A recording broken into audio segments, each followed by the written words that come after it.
वाक्यांचे भाग कसं ओळखायचं ते शिकायचंय. म्हणजे वाक्यामधलं उद्देश आणि विधेय कोणतं हे आपल्याला कळायला पाहिजे का नाही.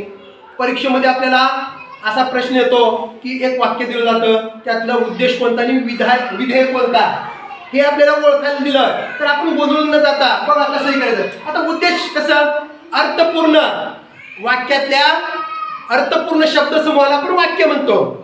अर्थपूर्ण शब्दसमूहाला वाक्य. तर वाक्याचे मुख्य दोन भाग पडतात बाळांनो, एक उद्देश आणि एक विधेय. तर आता उद्देश कशाला बनायचं बाळांनो, तर प्रत्येक वाक्यात आपण कोणाबद्दल बोलतो, कोणाविषयी विधान करतो, ज्याच्याविषयी बोललं जातं त्याला उद्देश म्हणायचं.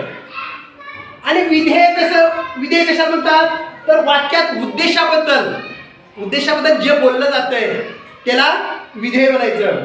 आता वाक्य आहे, आता एक वाक्य बाळांनो, प्रतीकने खूप अभ्यास केला.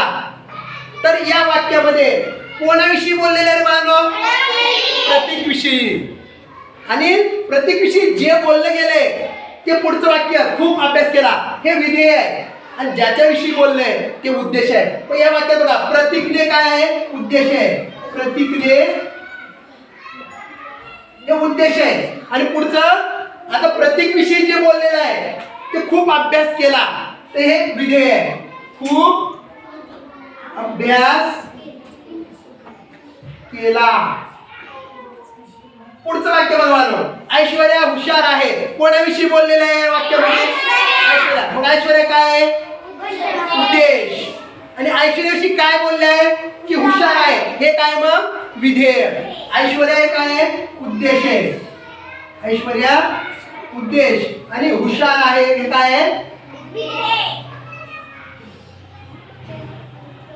आता तसंच एक वाक्य पुढचं, सागर काल लातूरहून आला.